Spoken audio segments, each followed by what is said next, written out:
Ya, salam jumpa pemirsa. Senang sekali Nusa Tenggara Timur hari ini kembali hadir menyapa Anda. Ya, sejumlah informasi menarik dan teraktual dari berbagai daerah di Nusa Tenggara Timur telah kami siapkan untuk Anda. Mengawali perjumpaan kita, berikut dua cuplikan berita utama. Tingginya angka HIV/AIDS di Kabupaten Lembata saat ini belum menjadi perhatian serius Pemda. Biru Muda Perkasa FC berhasil lolos mengikuti ajang ETMC 2023 mewakili Perseftim. Ya, selain berita utama tadi pemirsa, kami juga akan menghadirkan untuk Anda beragam informasi menarik lainnya. Bersama saya Fetin Litbani. Ya, dan saya Helgia Meliani. Inilah Nusa Tenggara Timur hari ini selengkapnya untuk Anda.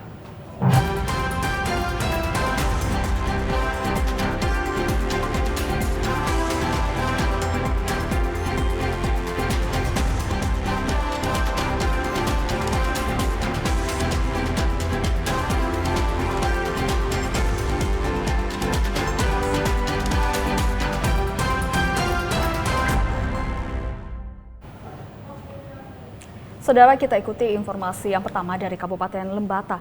Tingginya angka HIV/AIDS di Kabupaten Lembata saat ini belum menjadi perhatian serius Pemda Lembata. Upaya sosialisasi secara masif perlu dilakukan pemerintah untuk menekan laju penularan HIV/AIDS. Data Dinas Kesehatan Kabupaten Lembata menunjukkan hingga saat ini terdapat 549 kasus HIV/AIDS di Kabupaten Lembata. Angka ini tergolong tinggi dengan tingkat penularan yang cukup masif. Upaya sosialisasi dan tracking terus dilakukan Pemda Lembata untuk mencegah penularan virus HIV/AIDS. Meski demikian, pemerhati HIV/AIDS di Kabupaten Lembata, Nefri Eken, menilai Pemda Lembata sampai saat ini dinilai belum mempunyai perhatian serius dalam menyikapi perkembangan virus ini. Dia berharap Pemda lebih aktif melakukan sosialisasi dengan melibatkan Komisi Penanggulangan AIDS Daerah atau KPAD Kabupaten Lembata. Dia bahkan mendorong agar sosialisasi ini wajib ditujukan kepada para remaja. Penularan HIV/AIDS di Lembata saat ini sebagian besar disebabkan oleh perilaku seks menyimpang yang dilakukan oleh para remaja di Kabupaten Lembata. Yang saya lihat selama ini untuk urgensinya sangat tinggi. Mengapa? Karena perilaku di Lembata sangat tinggi. Oleh sebab itu harapannya kita pemerintah lebih peka lagi terkait penanggulangan HIV dan AIDS di Kabupaten Lembata lewat KPAD atau Komisi Penanggulangan AIDS Daerah. Nah, kenapa lewat KPAD? Karena KPAD itu menjadi total football untuk semua link atau OPD-OPD yang terkait yang di mana khusus penanganan HIV dan AIDS. Oleh sebab itu harapannya pemerintah lebih aktif lagi dan lebih peduli lagi terhadap kasus ini. Kita sangat urgent, yang dimana tingkat untuk pekerja seks jalanan juga tinggi, yaitu perilaku sangat tinggi. Nefri juga menghimbau masyarakat untuk memeriksakan diri sedini mungkin dan menghilangkan stigma negatif bagi penderita HIV/AIDS. Andriata Goran, TVRI NTT. Ya, pemirsa, kesal dengan pengerusakan lahan untuk perluasan proyek geoternal Mataloko. Sejumlah warga mendatangi lokasi dan melakukan penyitaan alat berat milik PT Cipta Bangun Nusantara sebagai pelaksana pekerjaan proyek milik PLN karena melakukan kegiatan pengerjaan dengan belum melakukan pembayaran kepada pemilik lahan sesuai kesepakatan. Video amatir milik warga desa Ulubelu, Kecamatan Golewa, pada tanggal 1 Agustus 2023 lalu memperlihatkan kondisi lahan pertanian yang hancur diterjang alat berat milik PT Cipta Bangun Nusantara. Kerja PLN untuk perluasan proyek pembangkit listrik tenaga panas bumi. Sejumlah warga yang merupakan pemilik lahan terlihat marah dan kesal dengan tindakan sepihak oleh kontraktor yang melakukan penggusuran tanpa sepengetahuan pemilik lahan.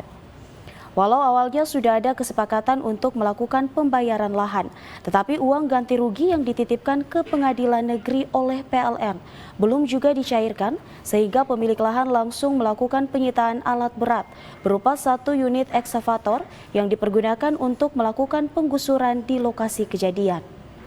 Camat Golewa Moses Janga membenarkan bahwa telah terjadi kelalaian yang dilakukan oleh pihak kontraktor pelaksana pekerjaan sehingga mengakibatkan kemarahan dari sejumlah warga di lokasi Welpat serta berharap agar pihak kontraktor dan PLN serta pemilik lahan bisa duduk untuk mencari solusi terbaik agar tidak terjadi hal yang tidak diinginkan bersama.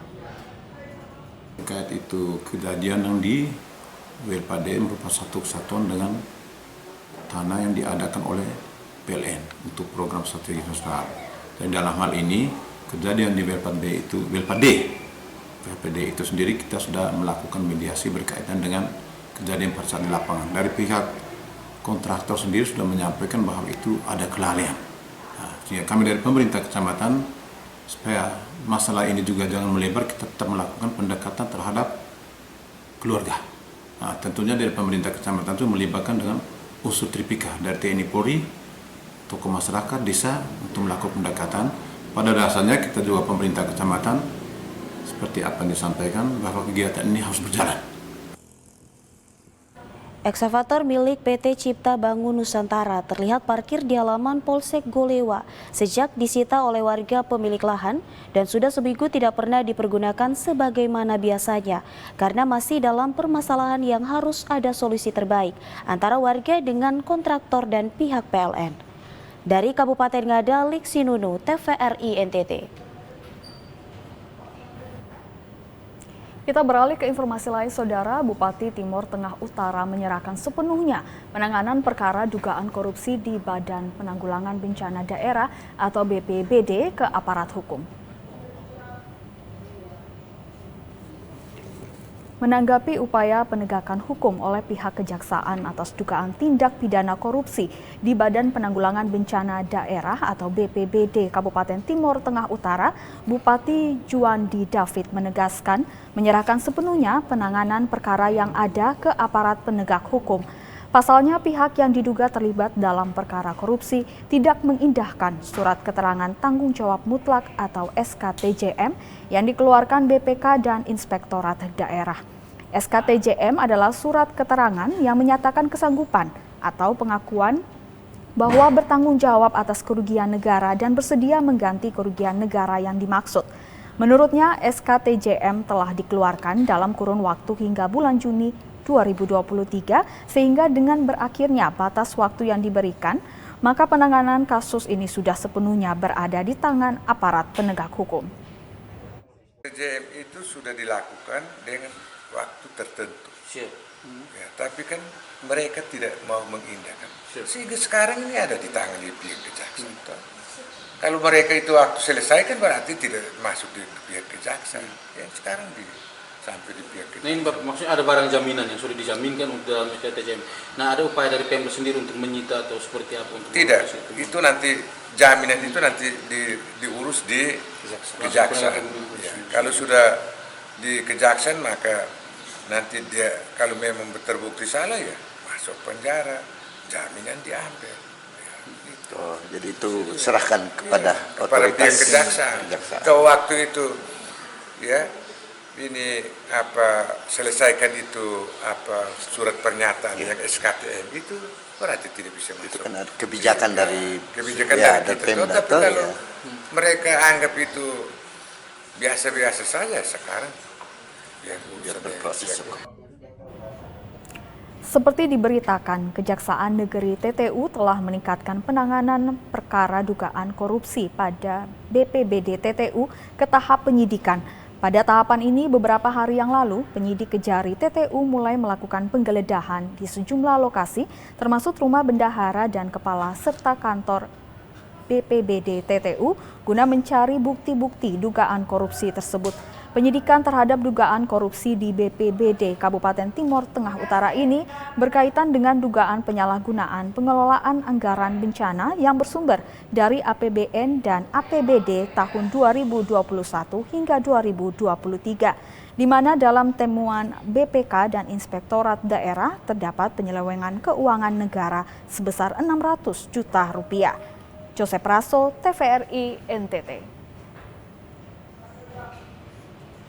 Ya pemirsa, berkas perkara kasus dugaan tindak pidana korupsi dana BOS SMA Negeri Kuon Fatu tahun 2016 hingga tahun 2019 hampir rampung.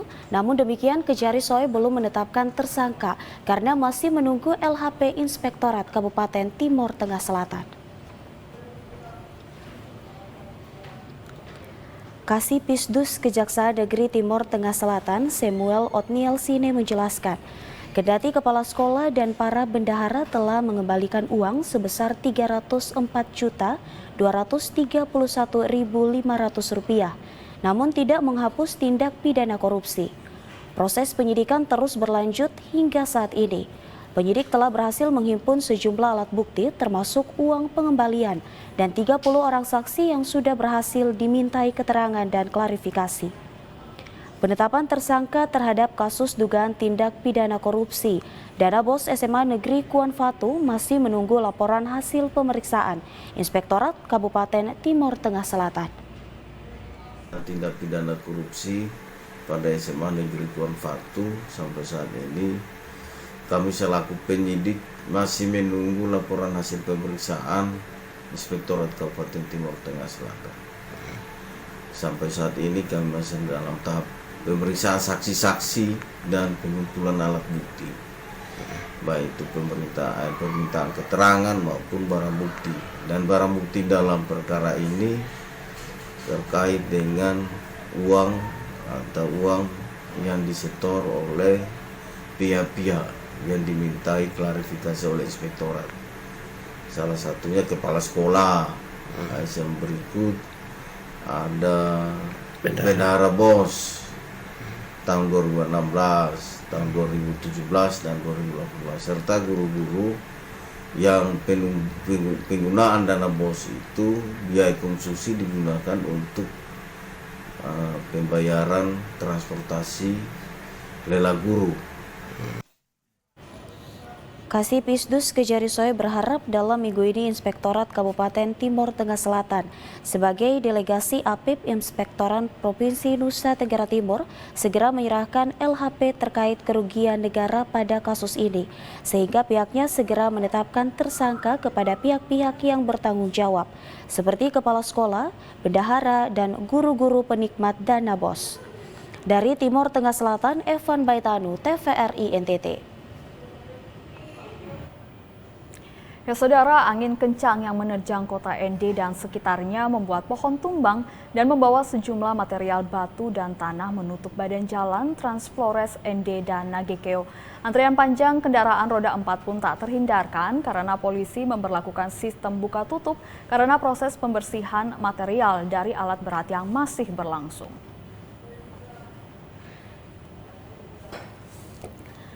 Beberapa hari terakhir ini kota ND dan sekitarnya diterjang angin kencang. Angin kencang mengakibatkan salah satu titik Trans Flores ND Nagekeo, tepatnya di desa Geogoma, Kecamatan ND putus total akibat tertutup material longsor terbawa pohon tumbang.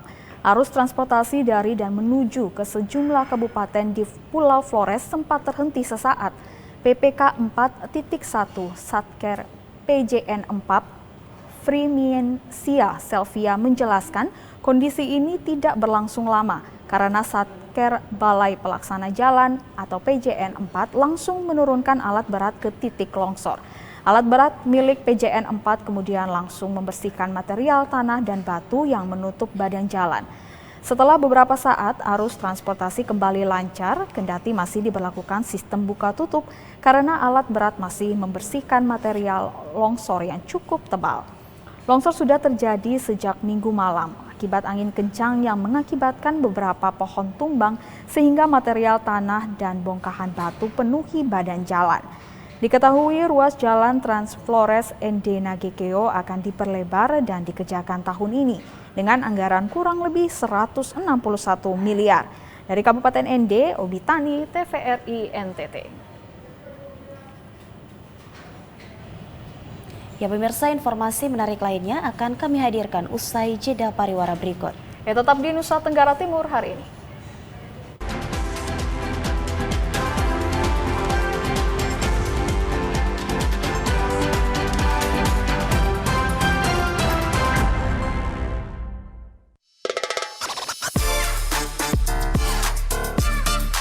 belakang. Jadi langsung ditendang gitu. Iya. Ya kalau Contohkan dulu. Iya, oke. Langsung diajari sama pelatihnya ya, Kari.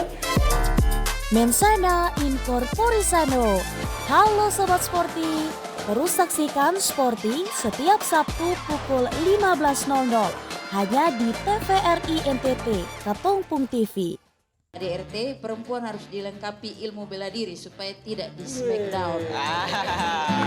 Jadi di lampu merah beta rencana pasang lampu merah tuh banyak. Jadi satu tiang tuh lampu merah baru lampu kuning, lampu hijau. Bapak dapil mana? Saya pilih Pak. Yang lucu, yang seru, yang bikin akhir pekan kamu asik terus. Ini sekarang lihat referensi dari film-film tuh kayak enak mah nyatanya. Ketawa rame-rame setiap hari Minggu jam 3 sore hanya di TVRI NTT Katongpung TV. Mimbar Agama Buddha. Selamat sore, Sotihotu Namo Buddhaya. Pikiran adalah pembentuk. Apabila seseorang memiliki pikiran yang disertai dengan cinta kasih, maka kebahagiaan akan mengikuti kehidupan keluarga kita supaya keluarga kita ini menjadi keluarga yang utuh. Setiap Kamis pukul 16 hanya di TVRI NTT. Alhamdulillah pemirsa, kembali lagi di Mimbar Agama Islam. Teduhkan iman, kuatkan syiar, istiqomahlah, barakallah. Bersama narasumber dengan sajian topik diskusi yang menarik. Dalam keluarga harus ada satu kesatuan dalam memberikan contoh tauladan. Itu namanya uswatun hasanah. Sekali lagi bertemu dengan bulan Rajab yang disiarkan secara langsung setiap hari Jumat pukul 4 sore. Hanya di TVRI NTT, Katongpung TV. Om Swastiastu. Om Swastiastu. Baik pemirsa TVRI Nusa Tenggara Timur, terima kasih Anda masih bersama kami dalam acara Mimbar Agama Hindu. Ilmu pengetahuan itu adalah mempermudah kehidupan kita, sedangkan agama untuk menuntun kehidupan kita. Om Swastiastu. Saksikan Mimbar Agama Hindu setiap Kamis pukul 16 hanya di TVRI NTT.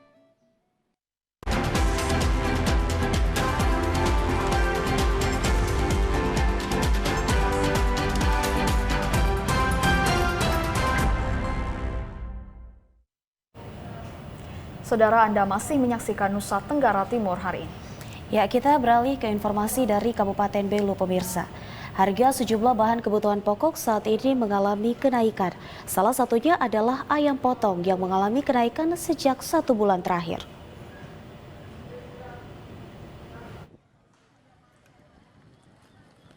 Sejumlah pedagang ayam potong di Pasar Baru Atambua terpaksa menaikkan harga ayam potong. Harga ayam dijual yang biasanya dengan harga per ekor Rp50.000 untuk ukuran kecil kini naik menjadi Rp65.000. Sedangkan untuk ukuran ayam yang besar dari harga Rp75.000 menjadi Rp85.000. Kenaikan harga ayam potong ini menurut sejumlah pedagang karena kekosongan stok dari perusahaan penyedia ayam. Selain itu, kenaikan harga ini juga disebabkan karena harga pakan ayam potong yang juga ikut naik sehingga produsen terpaksa menaikkan harga ayam. Biasanya para pedagang ayam ini membeli ayam dari perusahaan dengan harga per kilo Rp25.000, kini naik menjadi Rp27.000. Akibat dari kenaikan harga ini juga berpengaruh pada omset penjualan pedagang yang menurun, karena banyak pembeli yang mengeluh akan harga ayam yang tinggi. Para pedagang berharap agar harga pakan ayam yang dijual di pasaran kembali normal sehingga tidak berpengaruh terhadap harga jual ayam di pasaran. Kecil ini mah. 65 yang besar. Kalau yang besar mah? Yang besar 85. Itu biasanya sebelumnya itu harga berapa mah ini? 50. Kalau yang besar mah?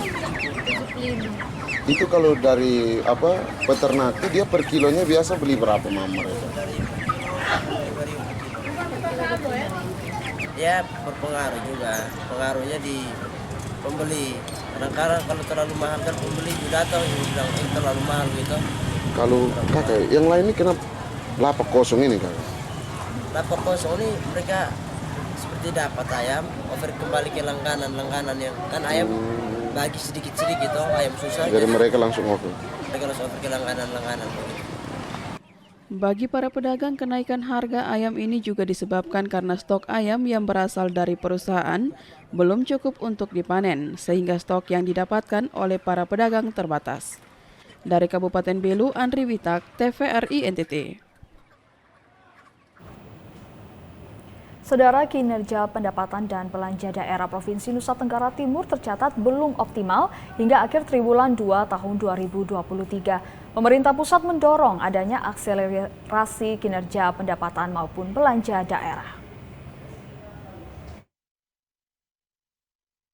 Kontribusi pendapatan transfer pemerintah pusat terhadap pendapatan daerah tercatat sebesar 88,2%, sedangkan pendapatan asli daerah hanya menyumbang sebesar 9,6% dari total pendapatan daerah. Melihat hal ini, pemerintah pusat melalui Kementerian Keuangan Republik Indonesia mendorong adanya akselerasi kinerja pendapatan dan belanja daerah Provinsi Nusa Tenggara Timur. Berdasarkan data dari Direktorat Jenderal Perbendaharaan Provinsi Nusa Tenggara Timur, realisasi pendapatan daerah sebesar 7,83 triliun rupiah atau 28,1% dari total rencana penerimaan. Jumlah ini tumbuh sebesar 23,8% dari tahun sebelumnya. Sedangkan untuk kinerja belanja daerah hingga 30 Juni 2023 baru mencapai 21% atau 5,90 triliun rupiah dari alokasi pagu belanja, dan belanja tahun ini tumbuh 52,4%. Selain itu, belanja operasi tetap mencatatkan realisasi terbesar dengan realisasi belanja pegawai sebesar 32,4% dan belanja bantuan sosial sebesar 22,7%. Kinerja belanja modal hanya tercatat sebesar 8,6% dan pemerintah pusat mendorong perlu adanya akselerasi oleh pemerintah daerah Provinsi Nusa Tenggara Timur. Disampaikan juga bahwa pendapatan asli daerah didominasi oleh penerimaan pajak daerah dengan total realisasi 62% dari total PAD. Esther Siubelan, Ivani Olang, TVRI NTT. Ya pemirsa, pemberian ASI eksklusif pada bayi dari usia 0 hingga 6 bulan sangatlah penting. Karena pemberian ASI merupakan langkah krusial dalam mendukung kesehatan dan perkembangan bayi.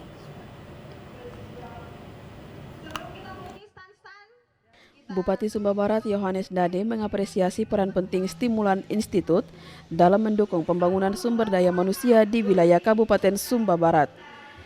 Yohanes Dade berharap agar stimulan institut berada lebih lama di Kabupaten Sumba Barat mengingat kontribusi berharga yang telah diberikan kepada masyarakat seperti dalam mendukung pendidikan dan kesejahteraan masyarakat Kabupaten Sumba Barat. Kampanye kesehatan yang sedang berlangsung terutama dalam peringatan Hari ASI Sedunia sangat penting untuk memberikan pemahaman kepada ibu-ibu akan pentingnya ASI. Para ibu diminta untuk terus memberikan ASI kepada anak-anak balita sesuai dengan petunjuk kesehatan yang telah ditetapkan oleh para medis. Semua orang tua baik ayah maupun ibu diajak untuk mendukung upaya pemberian ASI demi tumbuh kembang yang optimal. Terutama dengan OPD terkait. Dan harapan saya baik stimulan ini juga ada satu lagi ini momentum dan inovasi. Saya berharap ini jangan hanya 2-3 tahun atau 5 tahun, ya lebih dari itu. Mereka sudah ada di sini, karena hasil akhirnya sudah kami rasakan. Dr. Loita Lapu Moekoe, Direktur Rumah Sakit Lende Moripa mengatakan pentingnya pemberian ASI kepada bayi. ASI eksklusif pada bayi dari usia 0 hingga 6 bulan sangatlah penting. Pemberian ASI yang seimbang hingga usia 6 bulan merupakan langkah krusial dalam mendukung kesehatan dan perkembangan bayi. Untuk memaksimalkan manfaat dari ASI bagi anak bayi, memang ditegaskan bahwa umur 0 sampai 6 bulan itu ASI eksklusif. Apa artinya? Artinya dalam usia 0 sampai 6 bulan itu bayi hanya minum ASI. Tidak susu formula, tidak juga air putih, teh, dan lain-lain. Jadi hanya ASI. Jadi setiap kali anak ini butuh minum ASI. Jadi tujuannya tentu supaya sebanyak mungkin ASI yang bisa dikonsumsi oleh bayi. Sementara itu, Margareta Jelalu, manajer program stimulan Institut, mengungkapkan kebanggaannya terhadap kampanye yang diadakan oleh Institut. Ia mengajak seluruh orang tua untuk mendukung pemberian ASI kepada anak-anak sesuai dengan arahan medis. Dengan pemberian ASI yang tepat, masalah stunting dan kurang gizi dapat teratasi di wilayah Sumba Barat. Ajakan ini bukan hanya untuk kesehatan fisik anak-anak, tetapi juga untuk mewujudkan generasi emas di masa depan. Nah, kami tidak bisa menjangkau semua anak di waktu yang sama. Oleh karena itu, kami mau mengajak semua orang, dan momen ini kami bergabung, berkolaborasi dengan Pemda dan mitra CSO yang ada di Sumba Barat, terutama dengan Rumah Sakit Kristen Lende Moripa. Kami menyelenggarakan kegiatan ini supaya semua orang, baik yang ada di tempat ini maupun yang tidak berkesempatan datang, mereka bisa mendengar informasi ini dan mereka bisa mempraktikkan dan menerapkan ini di tingkat rumah tangga. Kampanye ini tidak hanya mengedepankan kesehatan fisik, tetapi juga harapan akan masa depan yang cerah bagi anak-anak Sumba Barat. Dengan dukungan dari pemerintah, masyarakat, dan institusi seperti Stimulan Institut, upaya ini memiliki potensi untuk memberikan dampak positif yang jauh ke depan. Dari Kabupaten Sumba Barat, Freddy Ladi, TVRI NTT. Ya, sementara itu pemirsa, sebanyak 30.271 anak bayi dan balita di Kabupaten Kupang mendapatkan pelayanan penimbangan selama bulan penimbangan Agustus 2023. Bulan Februari dan Agustus merupakan bulan yang ditentukan oleh pemerintah untuk melakukan pelayanan penimbangan dan pemeriksaan secara utuh terhadap bayi dan balita. Selama 1 bulan setiap hari, bayi dan balita mendapatkan pelayanan berupa penimbangan berat badan, lingkar lengan, dan lingkar kepala, serta pembagian vitamin A. Seperti di Kabupaten Kupang misalnya, sebanyak 30.271 anak bayi dan balita mendapatkan pelayanan penimbangan. Kepala Dinas Kesehatan Robert Amheka mengatakan, pada bulan penimbangan Agustus 2023 ini, sebanyak 27 puskesmas di Kabupaten Kupang akan turun ke setiap posyandu untuk melakukan penimbangan dengan menyasar 30.271 bayi dan balita. Dalam aksi penimbangan ini, tenaga kesehatan dan kader posyandu memastikan setiap bayi dan balita yang datang ke posyandu. Jika tidak, maka akan dilakukan sweeping pada setiap hari posyandu. Bulan penimbangan ini juga untuk memastikan penanganan stunting di Kabupaten Kupang naik atau turun.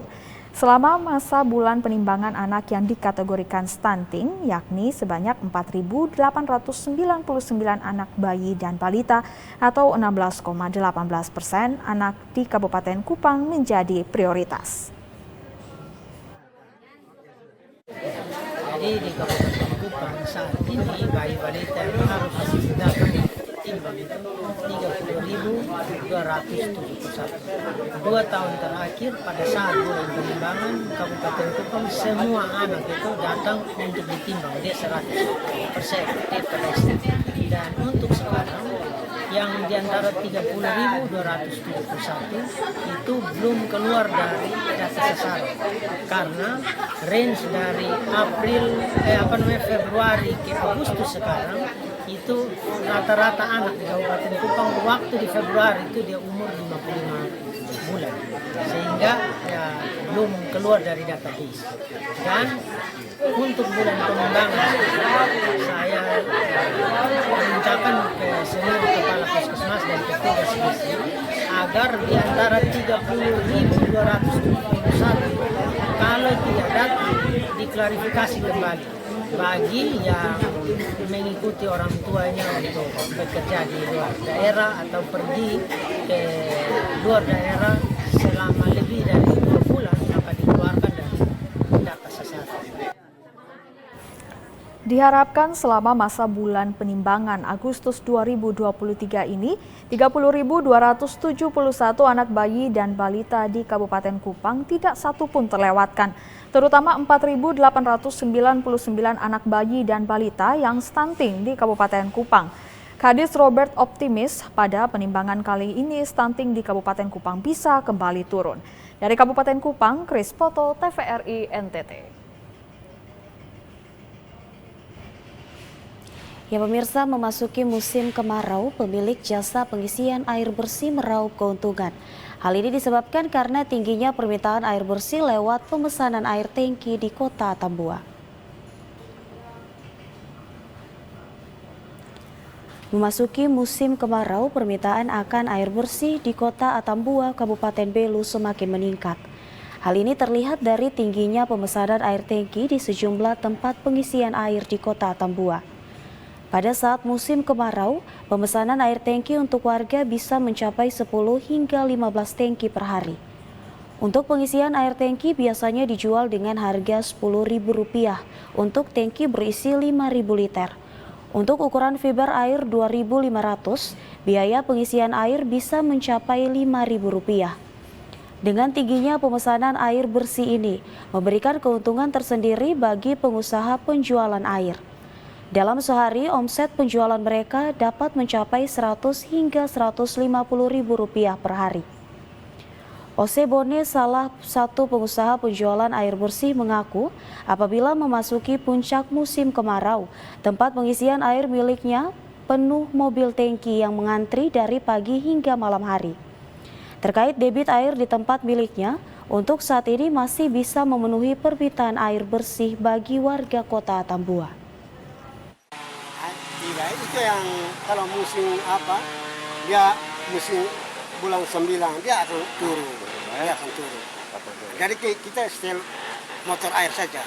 Kita kasih kurang, kita baru isikan kasih penuh, baru kita oto keluar, baru tunggu dulu, oto datang dulu, tunggu dulu, penuh dulu, baru isi kembali.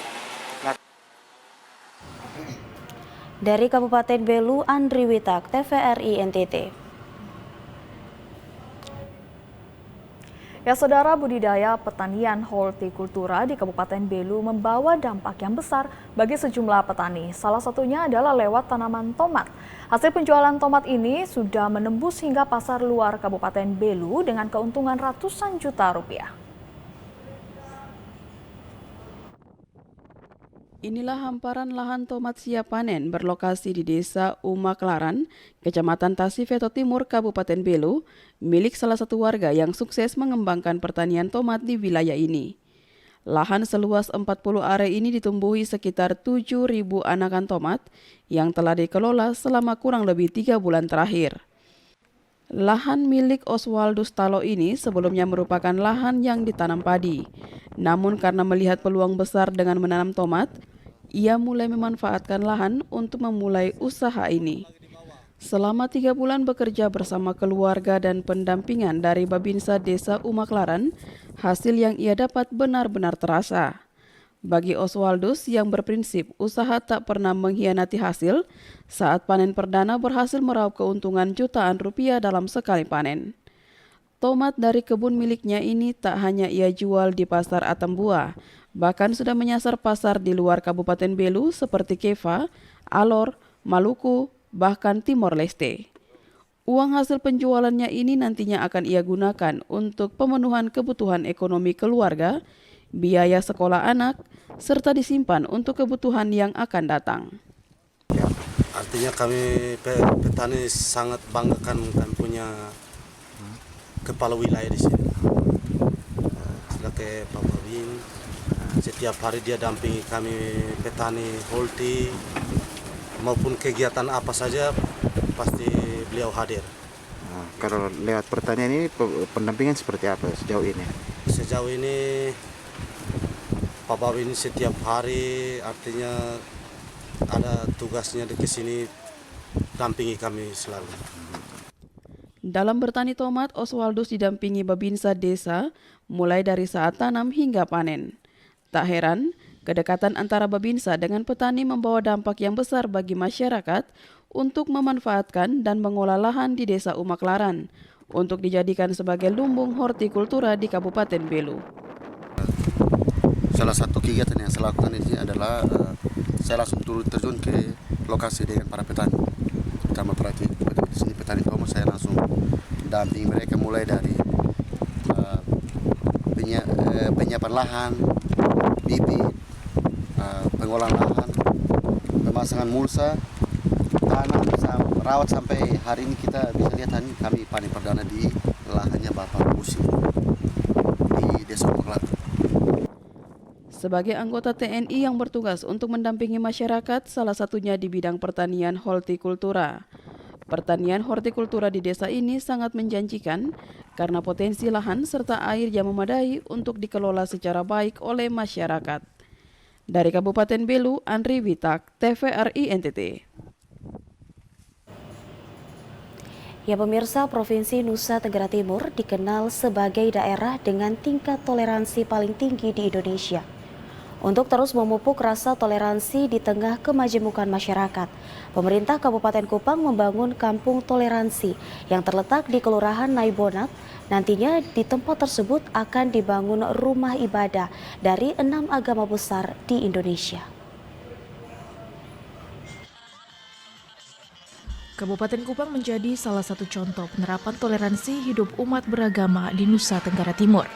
Di Kabupaten Kupang dapat dijumpai Kampung Toleransi, di mana rumah ibadah dari 6 agama besar di Indonesia dibangun berdampingan. Kampung Toleransi ini terletak di Kelurahan Naibonat, Kecamatan Kupang Timur. Untuk sementara baru berdiri 1 rumah ibadah, yaitu Gereja Katolik Santo Martinus, dan akan menyusul masjid yang dibangun tepat di samping gereja. Rumah ibadah lainnya akan menyusul kemudian. Penggagas Kampung Toleransi Naibonat, Anselmus Jogo, mengatakan, Kampung Toleransi berdiri di atas lahan seluas 14,65 hektar yang sudah diperjuangkan sejak tahun 2005. Kampung Toleransi pertama kali dicanangkan karena melihat isu-isu intoleran di tengah kemajemukan masyarakat. Perjalanan ada situasi yang mengarah kepada intoleransi. Saat itu maka saya punya satu sikap bahwa daerah kita, khusus Kabupaten Kupang ini sudah pada arah kemajemukan yang begitu bertambah, dari hari ke hari bertambah kemajemukan itu. Maka saya punya satu pemikiran agar situasi bangsa kita ke depan itu bisa kita mempertahankan keutuhan daripada suatu konsep Pancasila, maka konsep bangsa ini saya namakan dengan Kampung Toleransi. Kampung Toleransi Naibonat tersebut berasal dari hasil perjuangan pembebasan tanah negara yang sudah diokupasi masyarakat selama 44 tahun, yang lokasinya bersebelahan dengan kompleks TNI Angkatan Darat.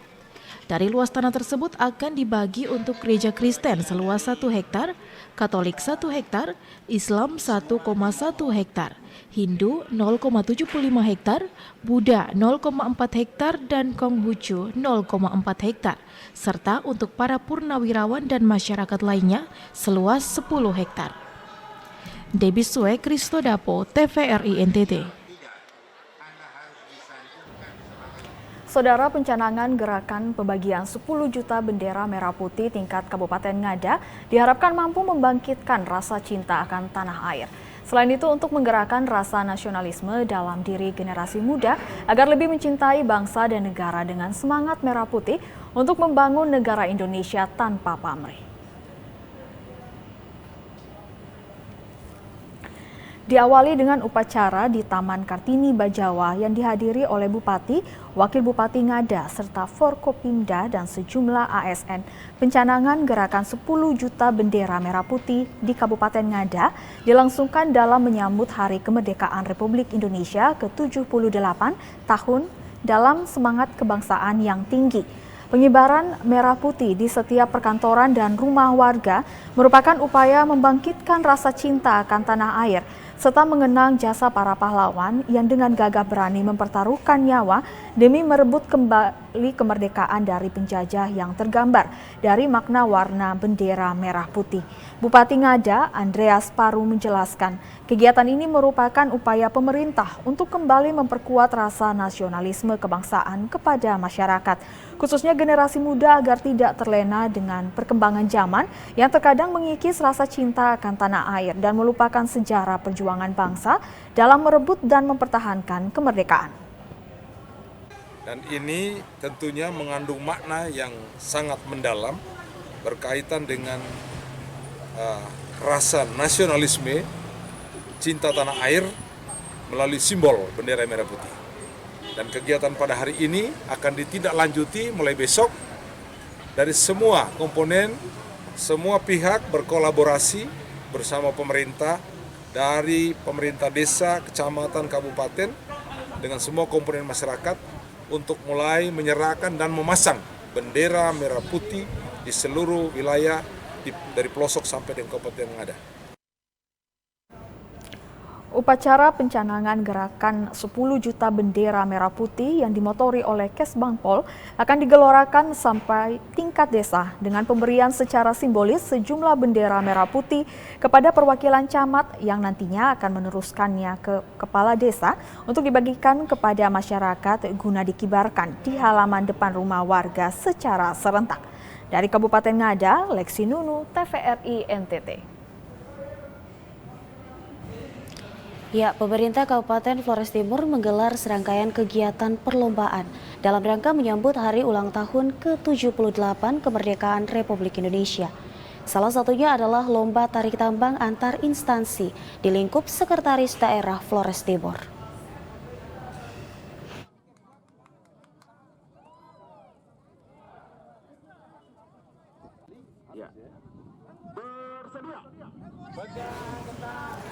Hari ulang tahun kemerdekaan Republik Indonesia ke-78 tahun tinggal menghitung hari. Suasana kegembiraan ini kini mulai terasa. Aneka perlombaan mulai dari tingkat kabupaten, desa hingga kelurahan pun sangat terasa. Salah satunya adalah lomba tarik tambang antar instansi, baik dari lembaga vertikal maupun OPD lingkup Setda Flores Timur. Kegiatan tarik tambang ini berlangsung di lapangan bola kaki Bintang Timur, Kelurahan Puken Tobi Wangibao, Kecamatan Larantuka, yang diikuti oleh para peserta dari berbagai satuan dan unit kerja. Disaksikan segenap masyarakat di Kota Larantuka. Sorak gembira para pendukung semakin menambah suasana sukacita dalam menyambut kemeriahan HUT RI di daerah ini. Selain lomba tarik tambang yang sudah digelar, panitia perayaan HUT RI Kabupaten Flores Timur juga akan menggelar aneka perlombaan lainnya seperti sepak bola, gerak jalan, lomba voli antar instansi, lomba memancing dan kegiatan karnaval yang melibatkan seluruh masyarakat, organisasi pemuda, serta satuan pendidikan sekota Larantuka dari tingkat PAUD hingga perguruan tinggi. Dari Flores Timur, Patman Werang, TVRI NTT.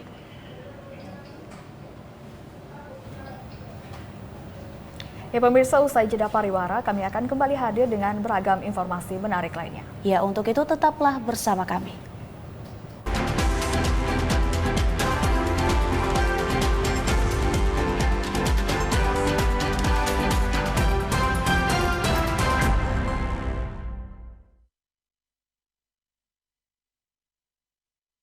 Ya, terima kasih Anda masih bersama kami di Nusa Tenggara Timur hari ini, pemirsa.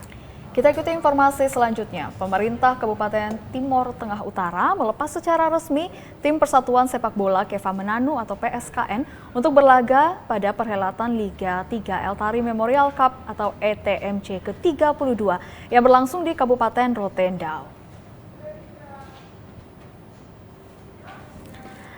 Tanpa janji target yang muluk, tim Persatuan Sepak Bola Keva Menanu PSKN yang akan ikut berlaga pada perhelatan Liga 3 Eltari Memorial Cup atau ETMC ke-32 di Kabupaten Rotendao telah dilepas secara resmi oleh Bupati Timor Tengah Utara Juandi David pada Senin 7 Agustus 2023. Tim sepak bola Keva Menanu yang dikirim untuk berlaga dalam Eltari Memorial Cup tahun 2023 berkekuatan 23 orang pemain, termasuk 5 pemain berasal dari luar daerah yang dikontrak untuk memperkuat skuad TTU. Menurut Ketua Asosiasi PSI Kabupaten Askap TTU, Salvatore Lake, tim sepak bola yang dikirim adalah pemain-pemain terbaik hasil seleksi dan telah melakukan persiapan sekitar 2 bulan. Perekrutan 5 pemain dari luar daerah dilakukan untuk menambah ketajaman pada sejumlah lini yang masih kurang dan hal tersebut tidak bertentangan dengan regulasi pertandingan Eltari Memorial Cup. kita memang tidak punya target yang tinggi, tetapi seperti yang disampaikan tadi bahwa kita berharap kita bisa melewati fase babak penyisian, sehingga kemudian kita bisa berpikir menyiapkan strategi untuk kemudian mengikuti turnamen selanjutnya. Oh begitu. Pemain dari luar ini, tapi anak-anak kita sendiri. Kemarin itu memang terbentur karena anak-anak kita yang asli di sini kebetulan mereka terikat dengan klub di luar, akhirnya mereka harus pindah. Misalnya anak-anak kita ada yang di Atambua di Bintang Timur, sehingga mereka kembali, akhirnya ada kurang lebih sekitar 5 orang ya, dari Kupang itu 3, dari Lembata 2. Sementara itu, Bupati Timur Tengah Utara Juandi David berharap PSKN Keva Menanu bisa menampilkan permainan terbaik dan dapat mengharumkan nama Timur Tengah Utara pada ajang Eltari Memorial Cup di Rotendao. Ia juga mengharapkan dukungan doa dari seluruh masyarakat di bumi Biin Mafo agar tim sepak bola Keva Menanu bisa bertanding dan mendapatkan hasil yang baik. Eltari Memorial Cup Liga 3 ke-32 akan digelar di Kabupaten Rotendao selama 1 bulan, sejak 10 Agustus hingga 10 September 2023 mendatang. Dikutip dari Pos Kupang, sebanyak 23 tim baik ASKAP maupun klub dipastikan telah mendaftar untuk ambil bagian dalam ajang sepak bola bergengsi di Provinsi Nusa Tenggara Timur tersebut. Dari Kabupaten Timur Tengah Utara, Joseph Praso, TVRI NTT. Ya pemirsa, setelah Persatuan Sepak Bola Flores Timur, Perseftim batal mengikuti ajang sepak bola bergengsi Liga 3 Eltari Memorial Cup ke-32 di Rotendao. Akhirnya kerinduan masyarakat pencinta sepak bola Flotim terbayarkan setelah salah satu klub yakni Biru Muda Perkasa FC berhasil lolos mengikuti ajang sepak bola bergengsi di Nusa Tenggara Timur mewakili Perseftim setelah melewati berbagai tahapan.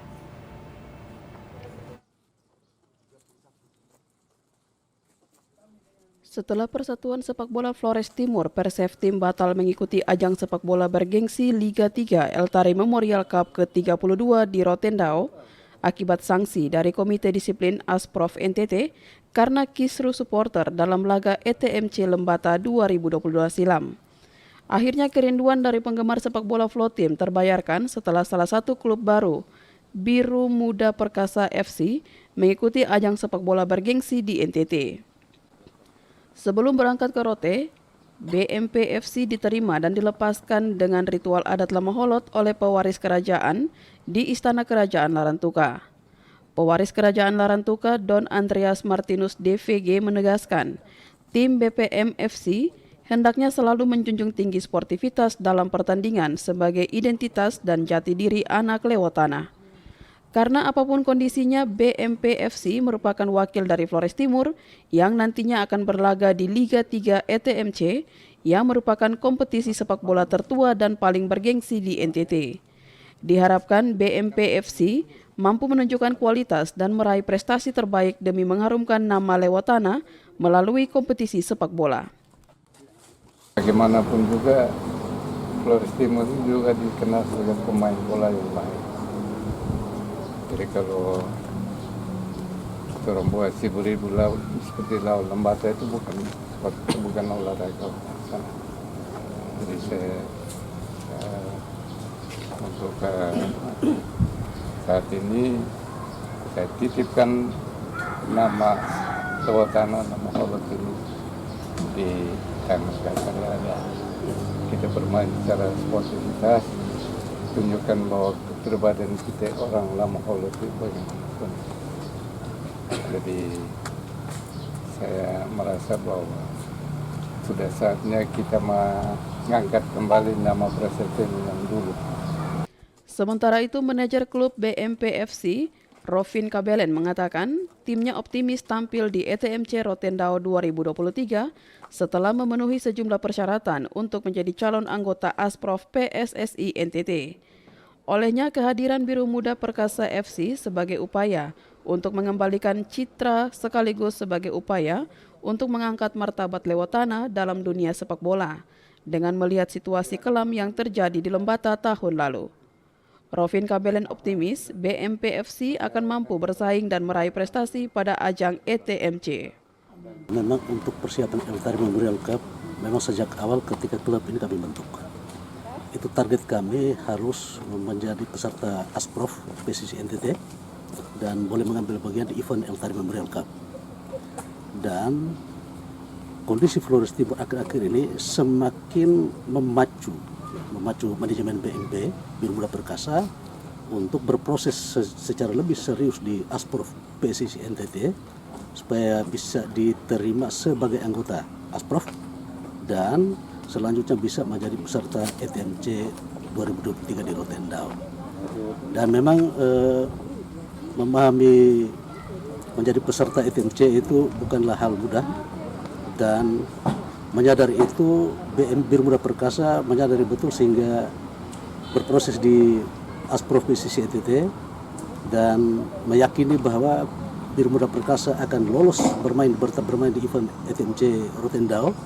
Maka kami selama berproses persiapan tim juga sudah mulai berjalan di sini.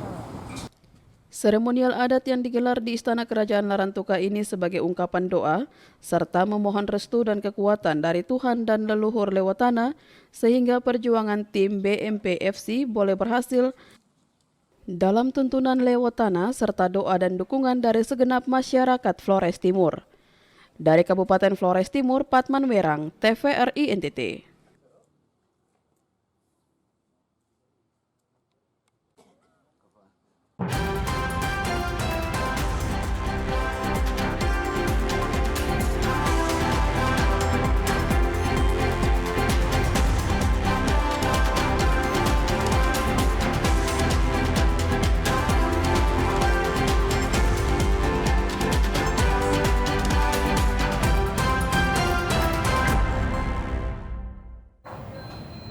Ya pemirsa, informasi tadi sekaligus mengakhiri perjumpaan kita hari ini. Ya, terus saksikan Nusa Tenggara Timur hari ini yang menyajikan informasi secara santun, lugas dan berimbang. Hanya di TVRI NTT, media pemersatu bangsa. Akhir kata saya Helga Meliani. Dan saya Fetinit Bani mewakili seluruh kerabat kerja yang bertugas mengucapkan terima kasih atas kebersamaan Anda. Selamat melanjutkan aktivitas Anda dan sampai jumpa.